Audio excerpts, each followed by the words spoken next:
প্রথমে আঙুল উঁচিয়ে শাসানি, তারপর ধাক্কাধাক্কি, মারামারি, সবশেষে মার। নিউ টাউনে অভিজাত আবাসনে অনলাইন ডেলিভারি সংস্থার কর্মীদের তাণ্ডব। নিরাপত্তা রক্ষীদের সঙ্গে বচসা, হুমকি, শাসানি। গোটা ঘটনা সিসি ক্যামেরা বন্দী হয়েছে। আবাসিকদের দাবি, গত বৃহস্পতিবার অনলাইন ডেলিভারি বয়ের বাইক পার্ক করা নিয়ে নিরাপত্তা রক্ষীদের সঙ্গে বচসা হয়। অভিযোগ, এরপর দলবল জুটিয়ে আবাসনে ঢোকেন ডেলিভারি বয়রা। নিরাপত্তা রক্ষীকে হুমকি দেওয়ার পর মাটিতে ফেলে মারধর করা হয়। গোটা ঘটনার পর আবাসনের বাসিন্দা তারা জানাচ্ছে আতঙ্কে রয়েছেন, কিন্তু ঘটনাটি সিসি ক্যামেরা বন্দিও হয়েছে। ঠিক কী ঘটেছিল, মানে ওই দিনকে আপনার নিরাপত্তা দায়িত্বে ছিলেন?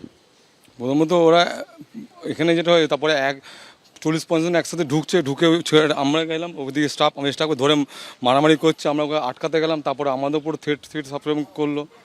আমরা আটকে যাচ্ছি, ওরা কেউ শুনছে না কোনো কথা, আমাদের উপর কন্টিনিউ টর্চার করে যাচ্ছে। অন্যদিকে যারা আবাসনের বাসিন্দারা, তারা যে বিষয়টা বলছেন, এই ঘটনার পর তারা অনেকটাই আতঙ্কের মধ্যে রয়েছেন এবং পুলিশের কাছে তারা অভিযোগ জানিয়েছেন এবং অভিযুক্তদের বিরুদ্ধে যথোপযুক্ত ব্যবস্থা গ্রহণের জন্য তারা আবেদনও জানিয়েছেন।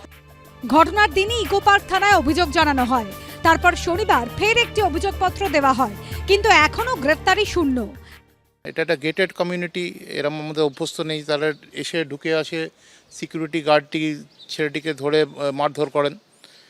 সেটা আটকাতে গিয়ে আমাদের যিনি অ্যাকাউন্টেন্ট, আমাদের হাউসকিপিং সুপারভাইজার, আমাদের সিকিউরিটি সুপারভাইজার, তাদেরও অল্প বিস্তর লাগে। তো এইখান থেকে ঘটনা এটা যেটা হয়, হ্যাঁ, সবাই একটু ঘাবড়ে গেছে। এটা গেটেড কমিউনিটি, এটা আমরা এর আগে কখনো দেখিনি এরকম ঘটনা ঘটতে। আবাসনের বাসিন্দারা ঘটনায় আতঙ্কিত। কমপ্লেক্স থেকে বারান্দায় গ্রিল দিয়ে, দরজা দিয়ে, জানলা দিয়ে সব দেখছে আর কি। সবাই ঘাবড়ে গেছে যে এই কী হয়ে গেল। এবং ইতিমধ্যেই তারপরে যেগুলো আমরা সিসিটিভি ফুটেজে যেটা দেখলাম, যে আমাদের কিছু স্টাফ যারা ঠেকাতে গেছিলো মূলত, মানে অত না থাকালে তো সেদিনকে বোধহয় বড় একটা ইনজুরি হয়ে যেত ওই সিকিউরিটির।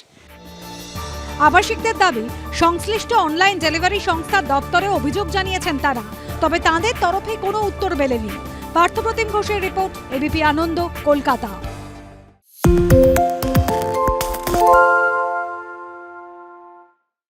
সত্য অন্তহীন, সত্যের খোঁজও তাই, সত্য সন্ধানে তাই আমরা অক্লান্ত, অকুতভয়। এবিপি আনন্দ নতুন ভাবনার প্রতীক, যা মনে মুক্ত, তথ্যে যুক্ত এবং যাবতীয় সীমানার বাঁধন থেকে মুক্ত।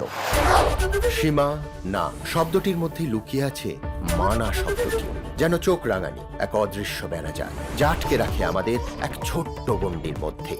একমাত্র সঠিক খবরই গড়ে তুলবে এক মুক্ত সমাজ। সেই জগৎ গড়ার লক্ষ্যে কোনো সীমানার ঠুকুটি আমরা মানব না। এবিপি আনন্দ এগিয়ে থাকে, এগিয়ে রাখে।